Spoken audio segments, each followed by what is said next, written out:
One day I'm gonna be everything I wanna be. I don't let it get the most of me. One day I'm gonna be free. I wanna be everything I'm gonna be. My future right in front of me. One day I'm gonna be free. I wanna be free. Then let me be free. From the depths of darkness, a voice emerges. A host with a fire burning in his soul. With a heart steel and a spirit unbroken. He rides up to his ready to claim his throne. Amidst the chaos and the thunderous roar, insane wheels rise as a force to be reckoned with. Fueled by the power that only so can be restored. He takes his stand, refusing to submit. Insane wheels hear his battle cry. Metal and mayhem will never die. Rituals report he pays his way. More legend in the making, day by day.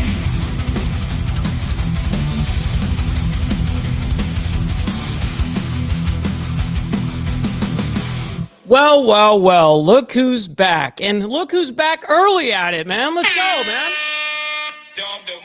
Much love, honor, and respect to every single one of you guys hanging out with this evening. We got some breaking news going on today. This is the day that I tend to not watch the news coverage like that. You know what? I try to give my brain a little bit of a break, but I started seeing some headlines start splitting out. I just couldn't help myself. You guys already know, that you guys are going to get the most reliable shit here. So much love, honor, and respect to every single one of you guys. Thanks for hanging out with us this beautiful evening, afternoon, morning, wherever the hell you're from, man. But before we get into it, make sure you guys hit that like button. It's the #1 metric of all of YouTube. Helps out the show immensely, by the way. Listen, it's free to do so. It's free to also hit that sub button. Appreciate that. All right, so we got memberships right here for $2.99 a month. That's the beginning price. That right there allows this show to, actually happen. Not only, for the normal weekly stuff, but for breaking shit too, man.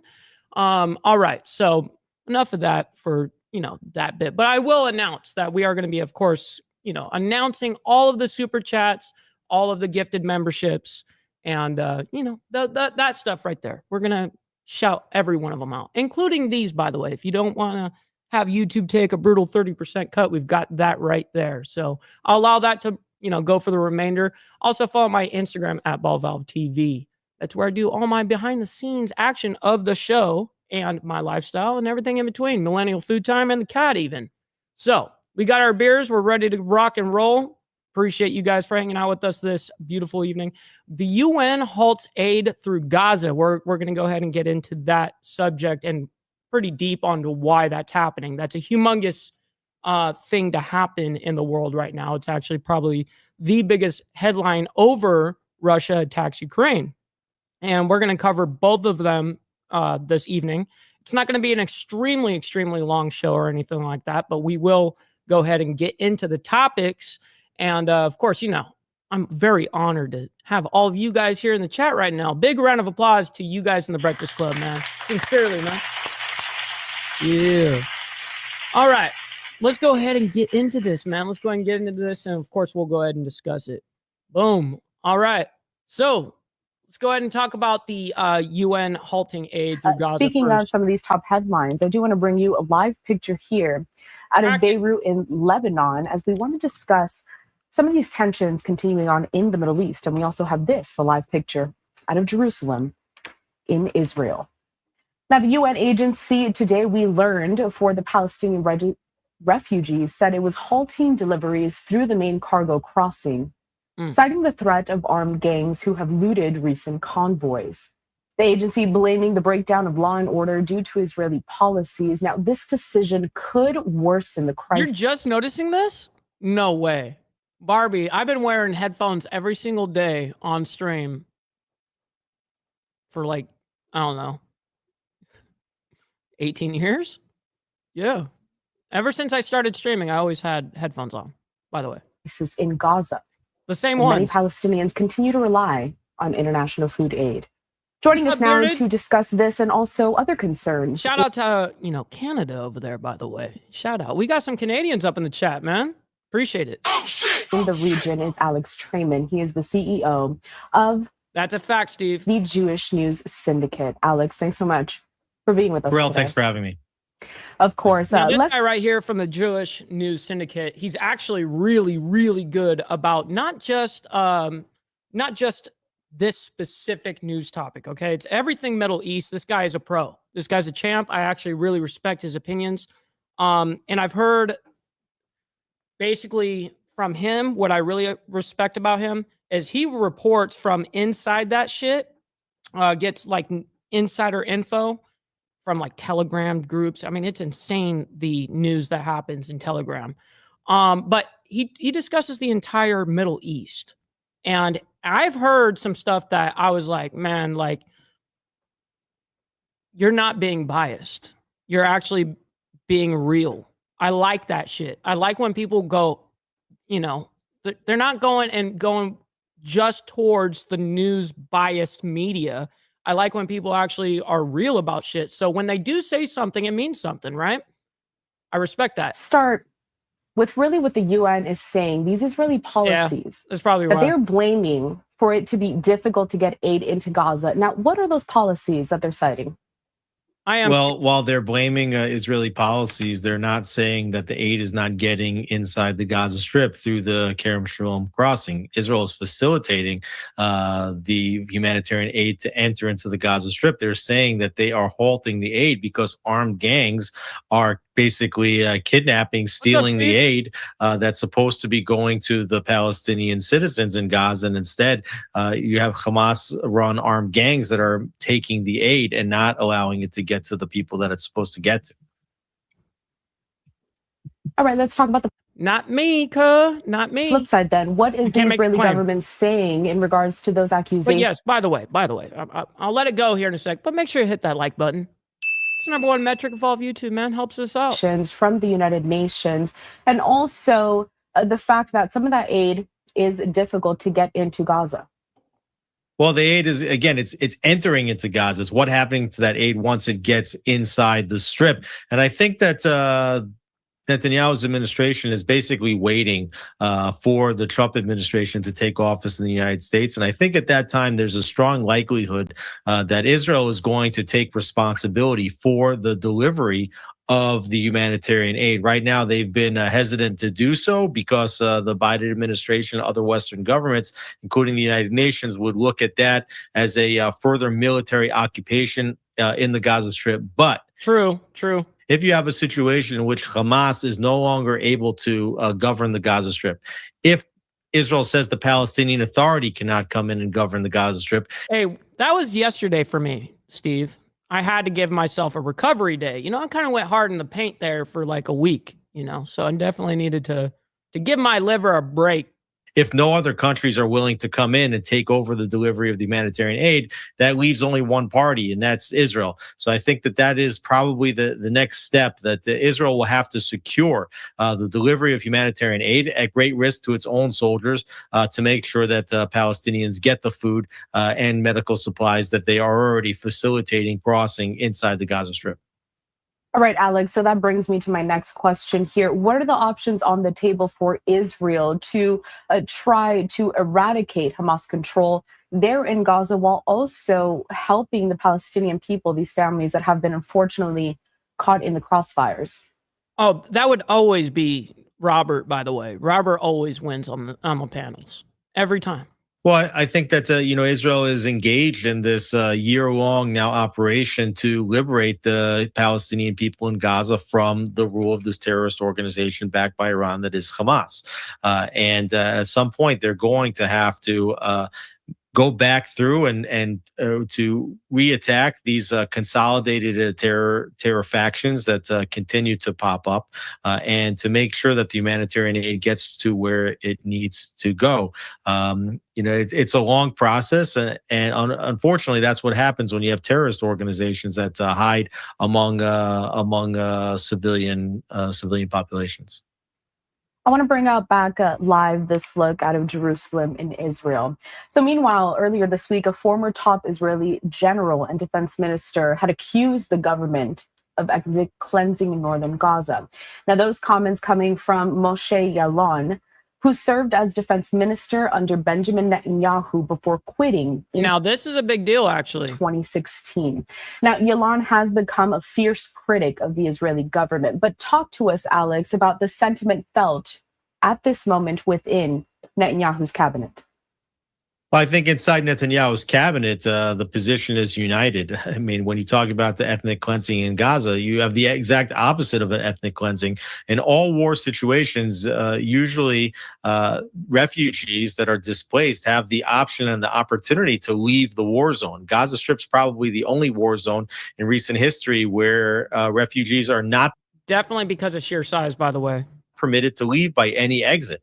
So right. There's really no ethnic cleansing, and there's no displacement of citizens outside of the Strip. Displaced citizens still remain inside the Gaza Strip. Now, there is talks amongst the cabinet in Israel to try to push with the Trump administration when they come into office to allow Gazans that wish to resettle the opportunity to do so. But there's not going to be any forced displacement by Israel of any Palestinian citizens. So I think that the claims of ethnic cleansing are unfounded. They go to hurt the government of Israel, specifically meant to hurt Netanyahu, specifically aimed at getting other countries to make good on the arrest warrants by the International Criminal Court, and it's sad to see a former chief of staff and defense minister who was an ally of Netanyahu saying these things, which are so deeply harmful to the hundreds of thousands of Israeli soldiers that have risked their lives to protect the home front, fighting inside the Gaza Strip.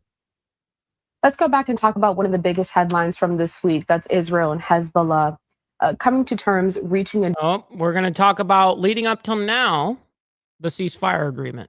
Deal for a ceasefire in the region there. Now, that offered some optimism for possible peace within that region. However, Israel already is saying that Hezbollah has violated terms of that deal. So, Alex, walk us through this. What has happened from Wednesday when that was reached up to today? Well, the terms of the agreement state that there's a 60-day window for Israel to draw down its troops outside of southern. That's just to get Trump in office. Just enough timing. That's exactly why it was 60 days, by the way. Lebanon back into Israel. At the same time, they are there to make sure that Hezbollah does not draw back down and fill the vacuum in southern Lebanon. Hezbollah needs to remain north of the Litani River, about 18 miles north of the border with Israel. But we've already seen that Hezbollah from the first moment has tried to infiltrate down into southern Lebanon. You have the Lebanese army, which is supposed to be a guarantor and to fill the vacuum in southern Lebanon that's going to be voided. We got Panskate up in the building. What's up, Charles? Good to see you, my man. We've got some breaking news over here, so we're breaking it. Usually this is not my time frame. I mean, this is actually my day off. I'm just addicted to hanging out with you guys. That's it. Yeah, that's right. The IDF. Now, who is the Lebanese army? This is a very weak army that has often been infiltrated by Hezbollah. And so the question is, how serious are the violations on both sides? And will this intensify over the next coming days and weeks, or will we see a general settling down of the situation? Meanwhile, Hezbollah has not fired any missile. Good to see you, by the way, Gary. Good morning or good Israel, afternoon, which is definitely, I think, one of the main components here that Israel's looking for. Israel looking to see over the next 60 days that the situation is stable. Then they may come back into Israel as they are scheduled to do. But I think one of the important wild cards here is that this 60-day drawdown period leads from the end of the Biden presidency into the Trump presidency, such that if Israel brings new claims about Hezbollah. Listen, It would be very unfair, by the way. I'm sorry for everyone that's paying attention, but I got something to address here. Listen, if you're this good looking, this charming, got this riz about you, you know what I mean? But I sacrificed a leg, right? Right? So there's pros and cons to everything, right? Yeah, I mean, it just is what it is, right? Oh shit! Oh shit! Oh shit! But hey, chicks love scars. So it works out for me. Violations of the deal with a new president, that you might see the resumption of the conflict as opposed to the continuation of peace. Alex, I want to get your thoughts on some more breaking news that we got from earlier today. And I want to bring up this tweet, or actually a social media post from President-elect Trump via his Truth Social platform. It starts off saying, "I'm proud to announce..." This is actually probably one of the biggest things that happened today right here. This is a humongous ordeal right here. Check it out. We're going to discuss it. I promise. Mossad Boulos will serve as senior advisor to the president from Arab and Middle Eastern affairs. Oh, yeah. Alex, your thoughts? Yeah, but I look at it as a bonus. You know, fuck what people think. I look at it as a bonus. Man, I'm a short king, motherfucker. Absolutely. Hey, I make the short guys look cool. You know, that's it. Thoughts on this? What Let's could keep it in this the bring when it comes to easing the tensions there in the Middle East as we look ahead to Trump stepping into the Oval Office in 2025? Well, Mossad Boulos is a Lebanese Christian, and if you look at Lebanon, the country is really split between 1/3, mostly Maronite Christians, about a third that are Shiite, which have typically ties to Iran, and then you also have a third that are Sunni. So there's a major power. He's right. Inside Lebanon, and I think by appointing a Maronite Christian, Lebanese Christian, to this post, I think that you're going to see the Trump administration putting their support. You got to remember, over there, Christianity makes up a third of their people. So Lebanon is a very interesting landscape. Support behind the Christians to take back the country away from Islamic fundamentalists. What's up, brother Dean? The post did say that he wants evening. peace in the Middle East, and I think that in the first administration, Donald Trump demonstrated that peace in the Middle East means normalization agreements between Arab countries and the state of Israel. So I think that if you can actually get to a meaningful ceasefire between Lebanon and Israel, and you can negate Hezbollah's influence in that country, if you can re-empower the Christian minority to take back that country, to expel Hezbollah from the parliamentary system, you might even see one day where Lebanon and Israel can normalize relations. I think that the peoples in both countries, except for the Islamic fundamentalists, the people there actually do want that. Like the actual consensus down on the ground, would be very happy to see that happen. Yeah. Alex, before I let you go, anything you feel like you would like to add that we didn't discuss during this interview?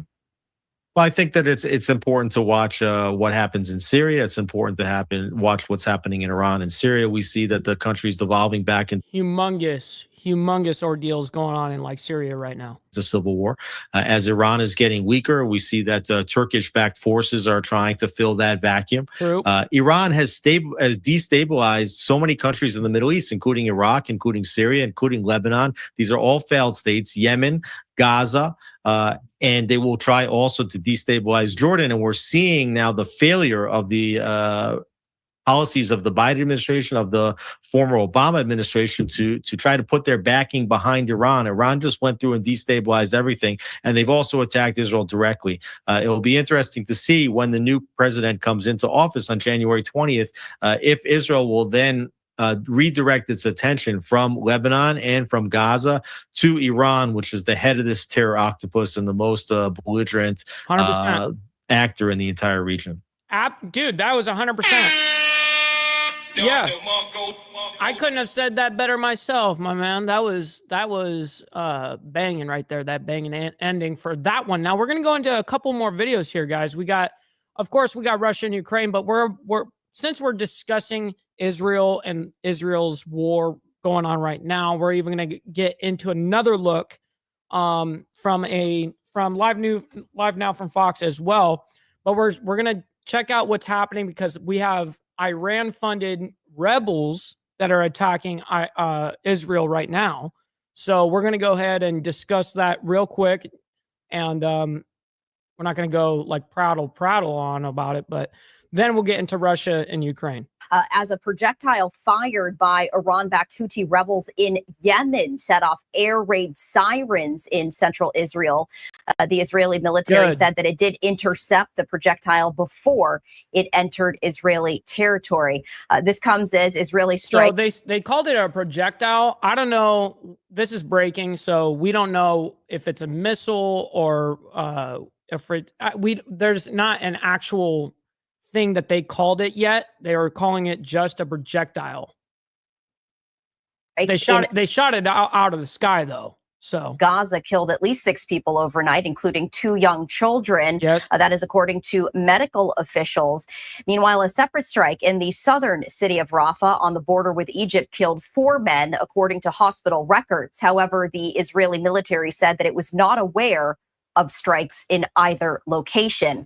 Meanwhile, the UN Agency for Palestinian Refugees, otherwise known as UNRWA, said Sunday that it is halting aid deliveries through the main cargo crossing into the Gaza Strip because of the we just discussed that aspect in the beginning.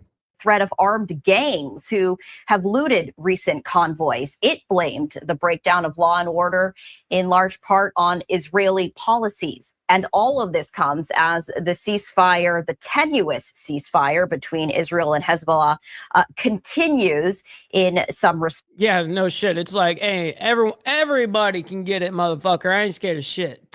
You know, for real. For real. It's not even a joke. The agreement reportedly called for a 60-day halt in fighting that would see Israeli troops retreat to their side of the border while requiring Hezbollah to end its armed presence in a very large region of southern Lebanon. To speak more on this, I do want to bring in John Hanna, who is a senior fellow at GINSA. And John, we appreciate you taking the time to join us here on Live Now from Fox. Great to be with you. Thanks for having me. So I do want to start off with the projectile that was launched by the Houthi rebels, Israeli military saying that it intercepted that projectile. But I wanted to ask you this. A lot of times when we hear and discuss Houthi rebels, they are targeting ships in the Red Sea. You know, this time, sending a projectile trying to get into Israel. What can you share about this latest development? Well, only that I think it's a potent reminder that while Israel has done tremendous damage to this Iranian ring of fire, these terrorist proxy armies that Iran has built up to surround Israel over the last few decades, it's done tremendous damage to Hezbollah and Hamas. I mean, if this is not okay, not everybody's into world news and politics of going, a lot of people can't even focus on what's going on around them right now, in their own city. So let alone what's going on around the world. Now, Iran funds and runs all the terrorist organizations out there in the Middle East. That's where they're birthed from. That's where they're paid from. That's where the influence is from. That is where money comes from. That's where, it's insane over there. So nonetheless, what they're saying on these on this particular subject, and they're being like extremely harsh on Iran, it's because they deserve it. It's literally, that is who it is. So anyways.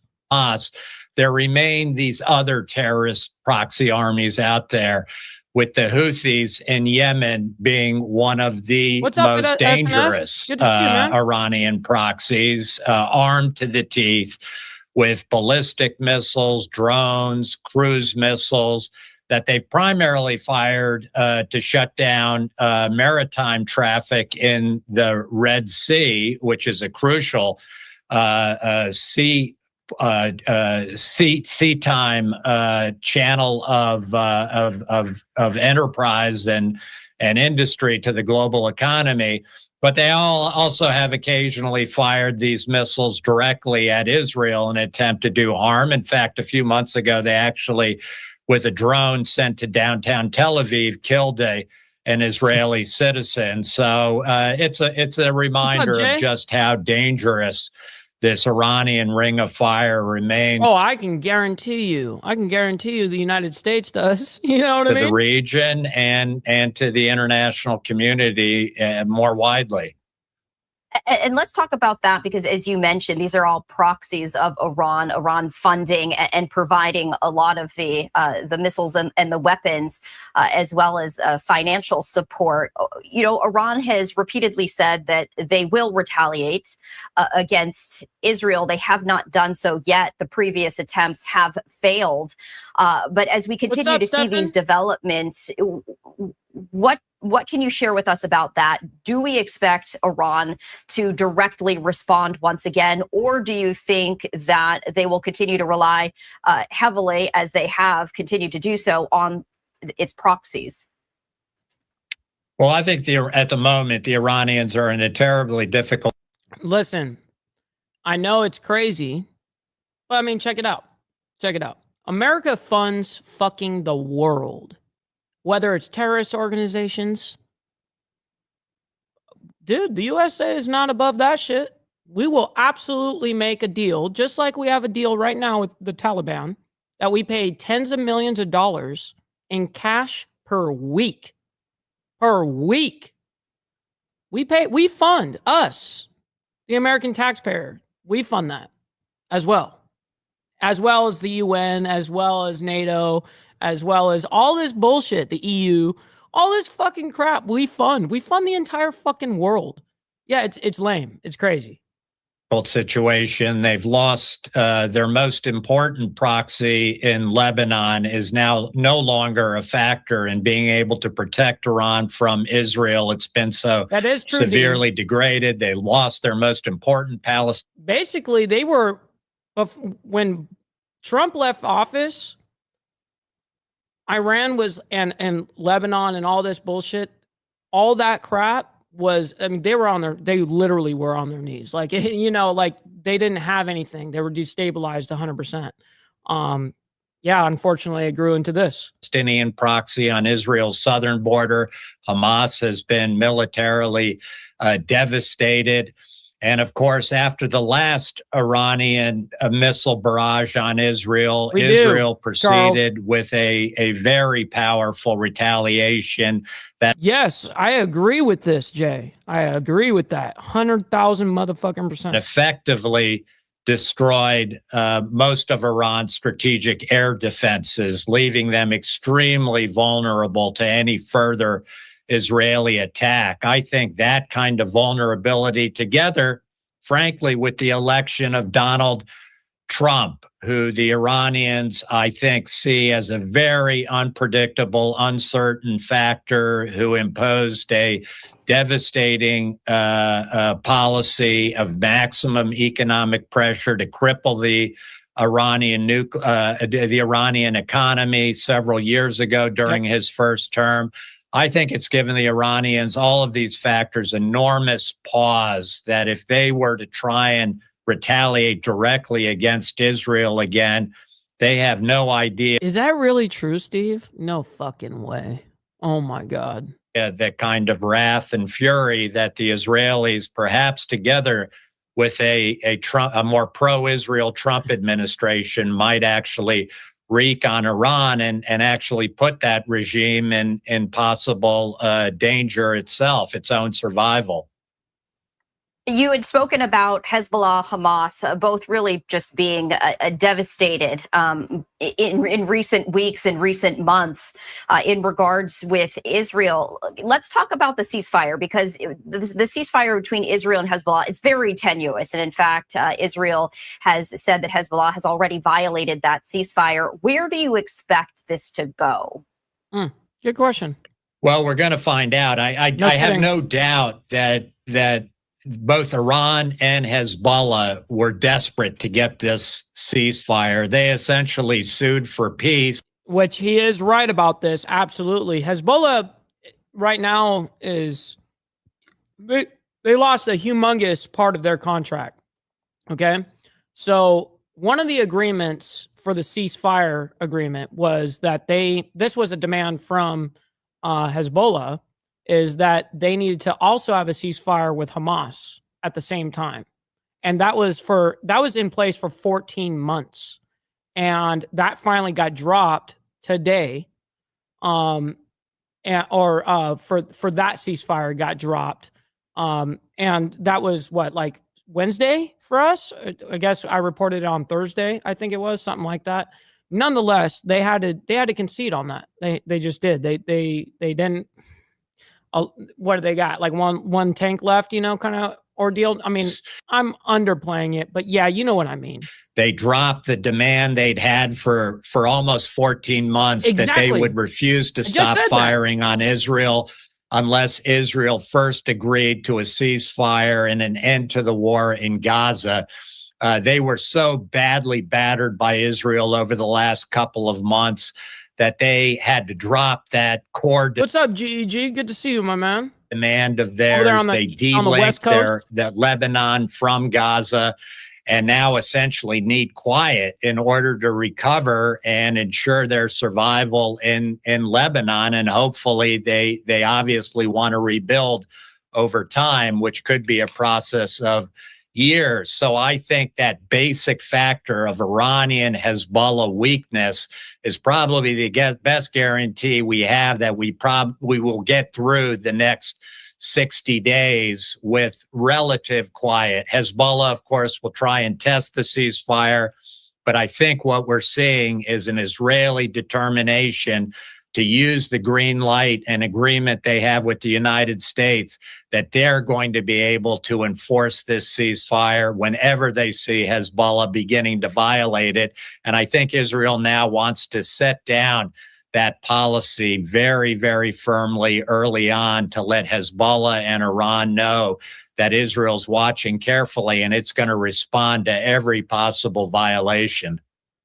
You were mentioning that Hezbollah is now working to regroup, and this could be a years-long process. Let's take a look at Hamas. Because what ends up happening, just like Hamas, I mean, they're fucked too. The truth of the matter is, I mean, it's not going to win that kind of war front, and just is what it is. People, when you're in that kind of shape, what they do is they go underground and rebuild. That's what happens every time. Because right now, all of the temporary ceasefire negotiations have stalled and failed between Israel and Hamas, with Hamas refusing to. What's up, Redneck? Good to see you, my man. Good evening. Bend, if you will. Do you think now that we see the decimation of Hezbollah and Hamas, that Hamas might be more likely to agree to some sort of temporary truce?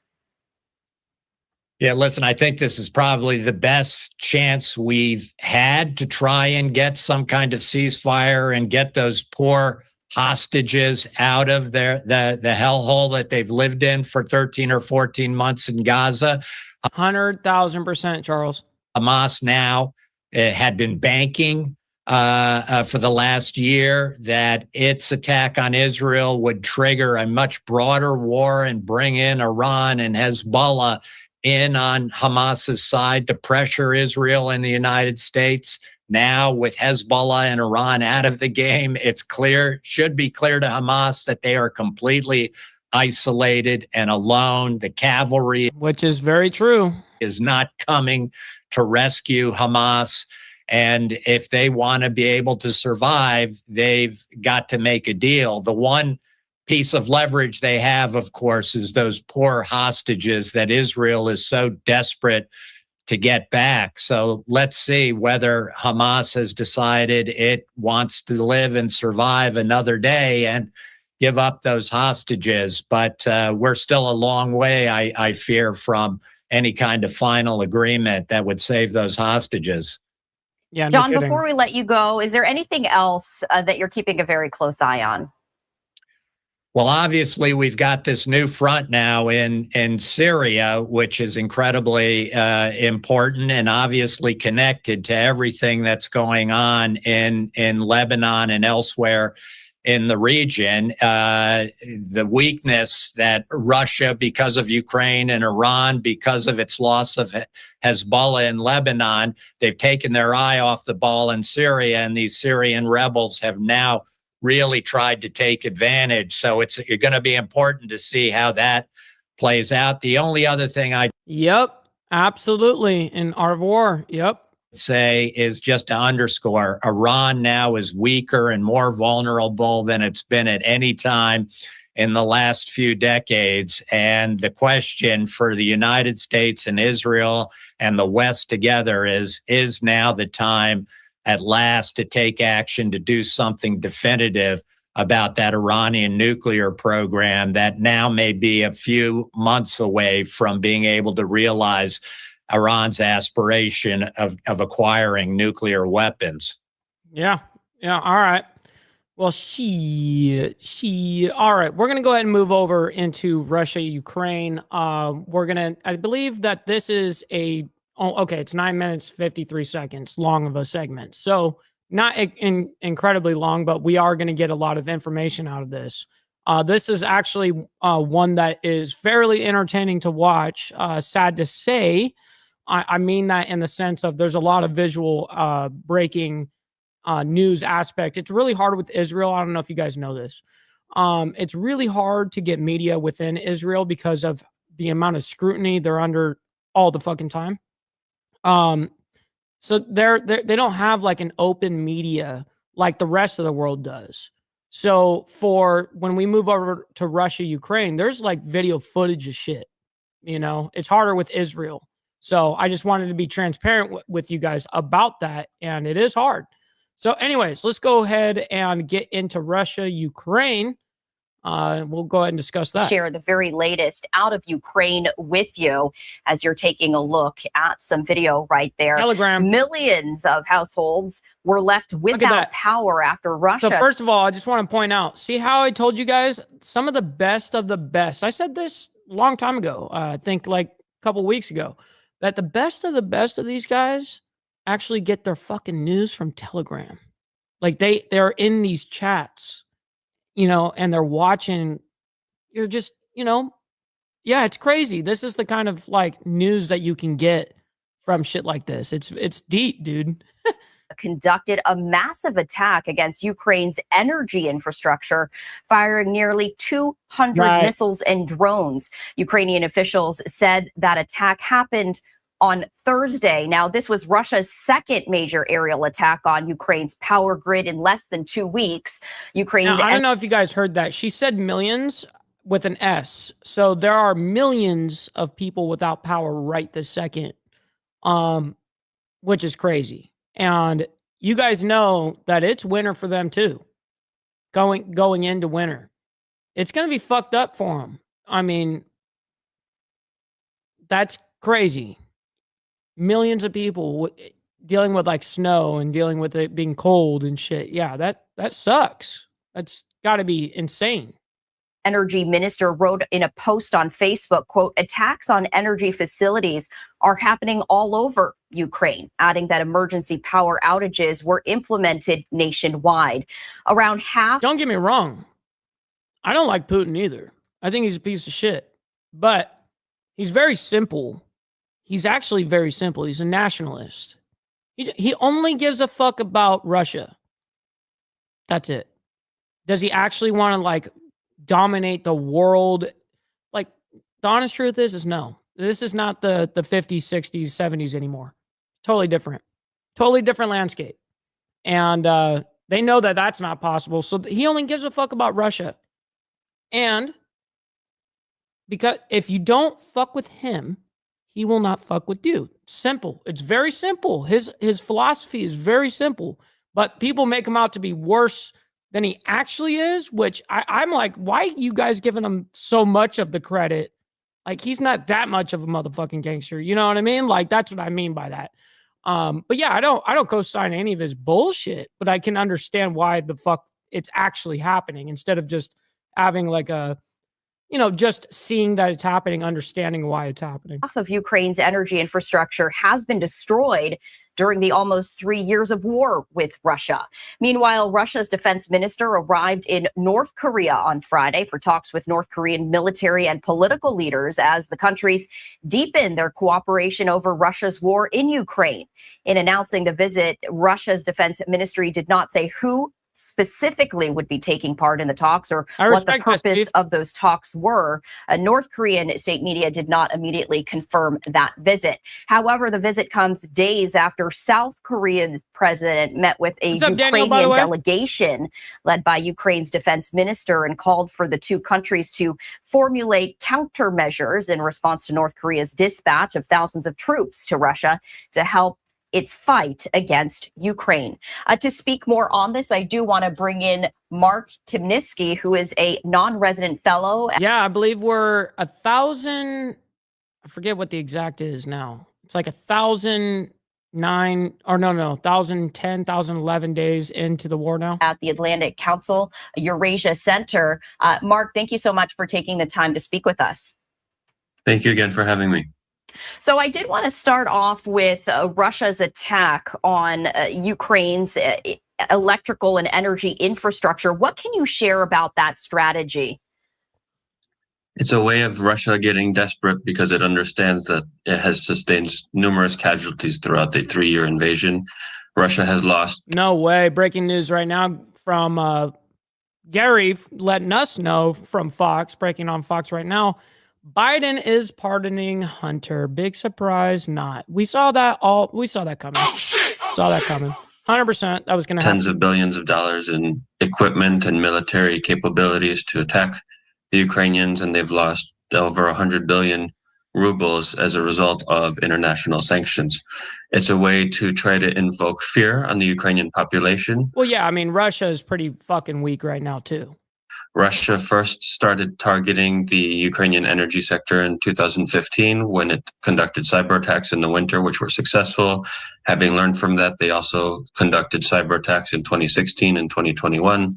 And they are trying to shut down the energy throughout Ukraine in the winter months because they understand it's a cold area during this time of year. And that's exactly what I just said.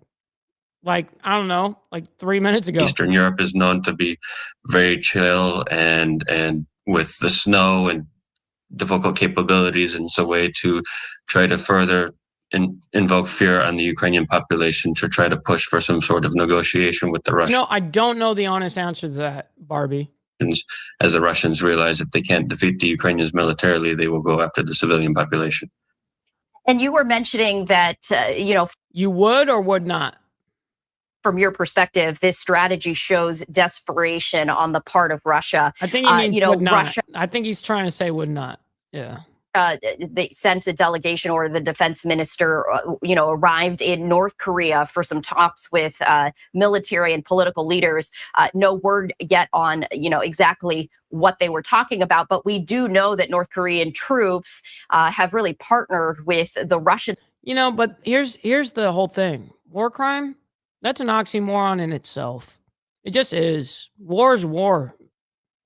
It's dirty as fuck. It's honestly, it's the worst of the worst because of how dirty it is. But there is no limits to war. There just isn't. And that's the unfortunate part for this shit. Because now it's who's actually hurting? It's the people now. People in Ukraine that live there. Yeah, that's fucked up. Military to fight in this war. What can you share with us about the visit? We don't know the specifics, but the fact that they are continuing to meet. Russia is trying to see how it can obtain additional strategies and resources for the war that it's launching because it understands. No. We all saw that coming, Steve. Absolutely. Understands the amount of billions of dollars it's lost as a result of its war. Oh, you definitely would. Okay, I see what you're getting at. I thought you were saying you would not. Gotcha, you would. Listen, I think my dad would do the same for me. I think, yeah, I mean, yeah, absolutely. If you can get that pardon, why wouldn't you? Accounts today from the Ukrainian Ministry of Defense, which was confirmed also by the United Kingdom's Ministry of Defense, that there are roughly 700,000 casualties on the Russian side to date.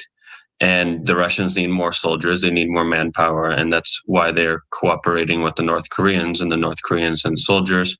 The Russians are also hiring mercenaries from Yemen and Syria and parts of Africa, as well as They hired some individuals from Asia, specifically India. He definitely has a lot of oil over there. Yeah, he's got plenty. To fight in its war. And this is important because while the Russians are meeting with the North Koreans now, several members of the European Union are in Ukraine this weekend, meeting with Ukrainian authorities. And on December 3rd and 4th, this upcoming week, Ukraine will be meeting with various defense ministers during the defense ministry summit that NATO has this week to discuss more of how NATO and the Western world and the international community continue providing assistance. We need to completely defund all these fucked up. We need to disband all these fucked up organizations, all of them, to Ukraine during this difficult period.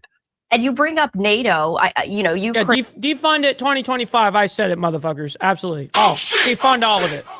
Absolutely. Ukraine wants to become a NATO member, and Ukrainian President Zelensky has suggested that he might temporarily cede some of the Ukrainian territory to Russia in exchange for joining NATO. What can you share with us about that strategy and the significance if Ukraine were to actually become a NATO member? It is not the first time that a country would be divided in being part of NATO. For example, NATO was founded in 1949, and at the time, West Germany was a democratic independent country, whereas East Germany was controlled by the Soviets. And from 1949 to the 1980s, West Germany was part of NATO. The Soviet Union did not, at the time, the invisible lines, launch attacks or invade West Germany while it controlled East Germany.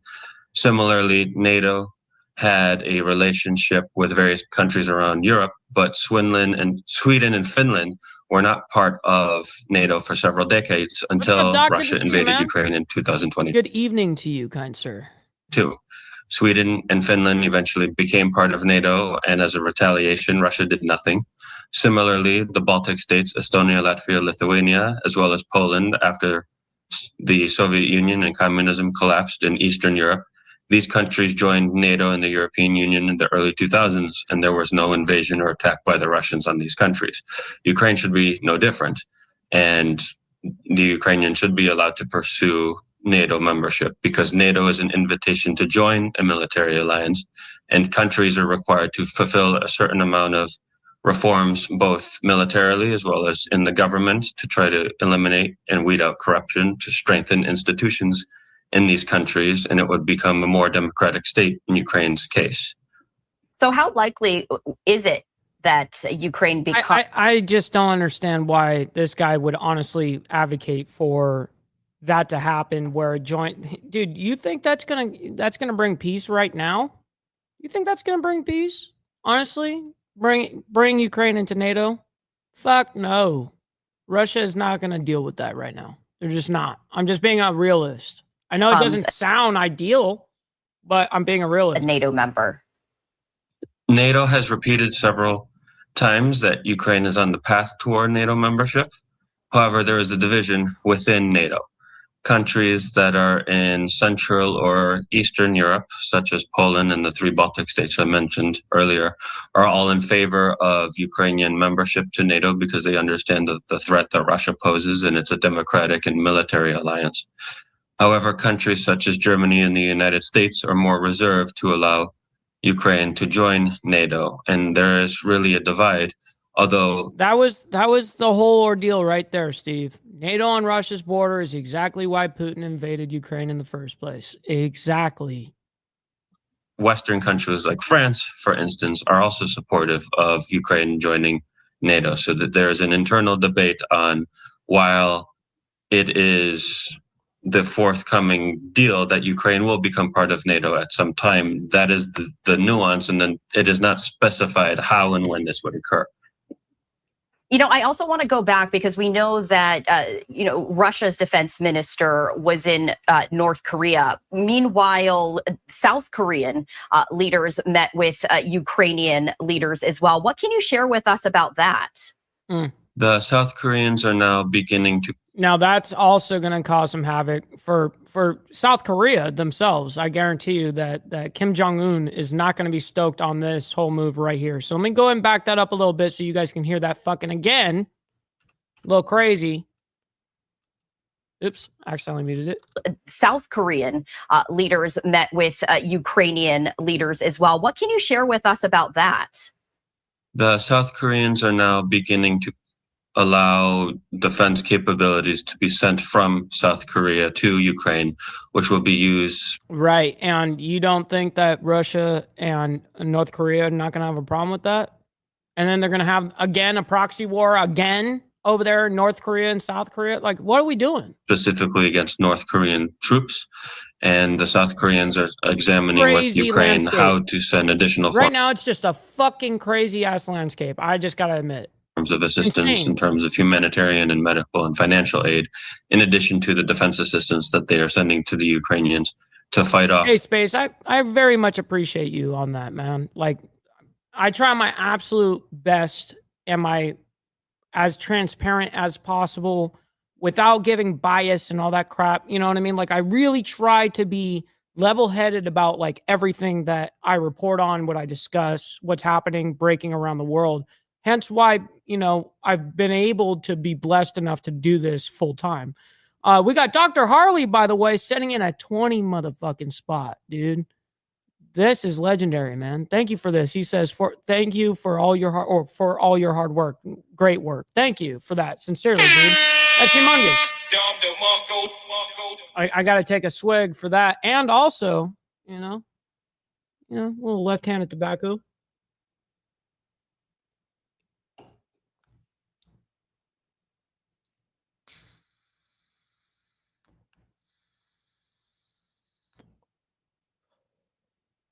Feels ultra good, dude. Mm-hmm. Shit. Oh, shit. Oh, shit. The invading North Korean forces. Doc. Mark, before we let you go, is there any other development that you're keeping a very close eye on, or an issue that we didn't get to that you would like to share with our viewers?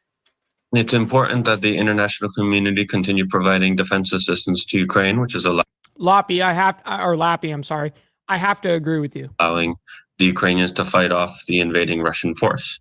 And it works both ways in that countries such as the United States. No, you're 100,000% right, by the way, Doc.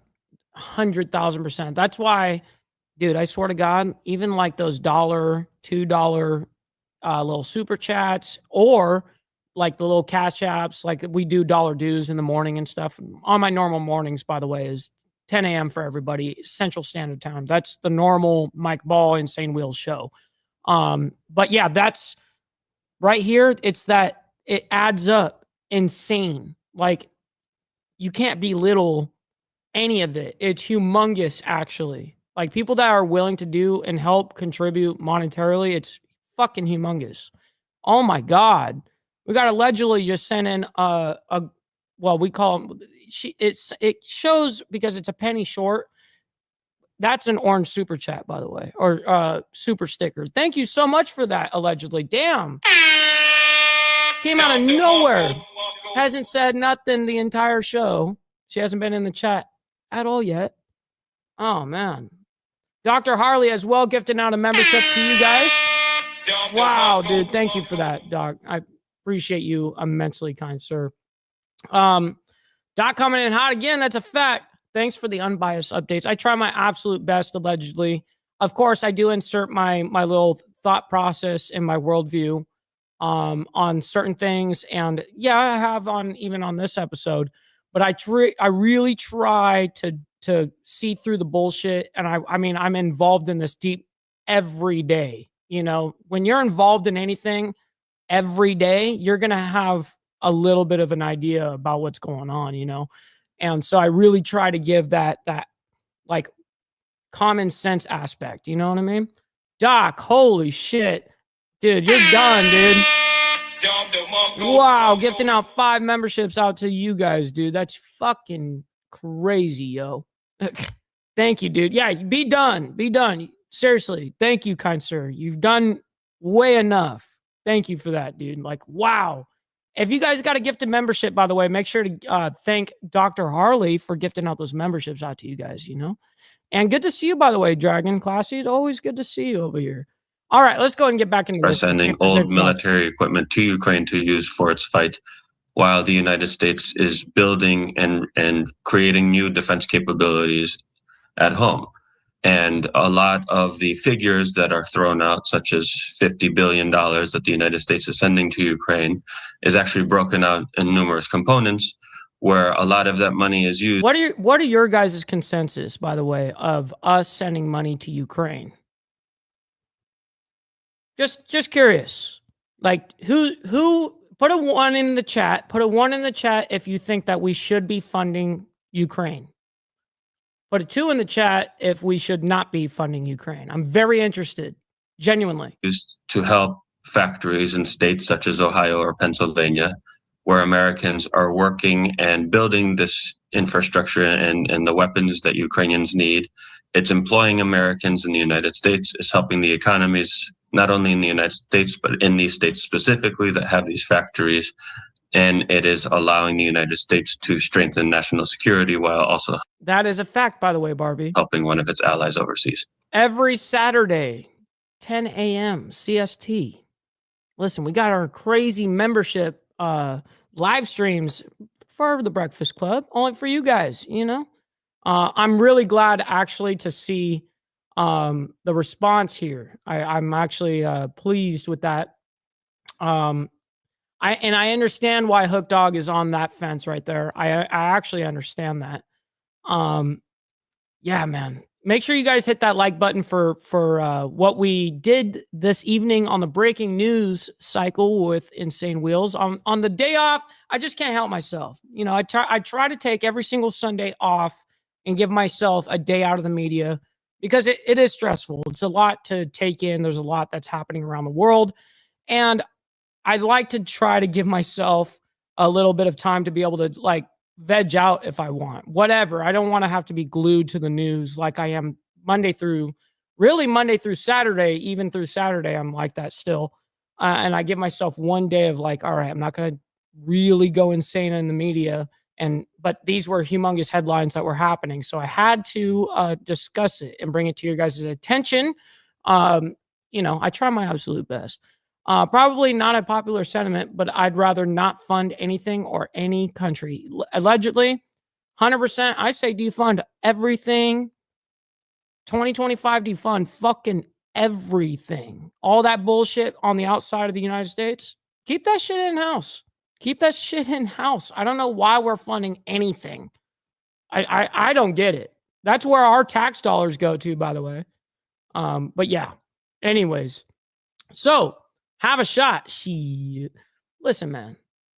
I got, you know, I had a couple of drinks earlier today, and then I'm on, you know, beer number 3 or 4 or whatever. I'm chilling. But I definitely have you know, some of this as well. Some left-handed tobacco, you mean? Yeah, absolutely.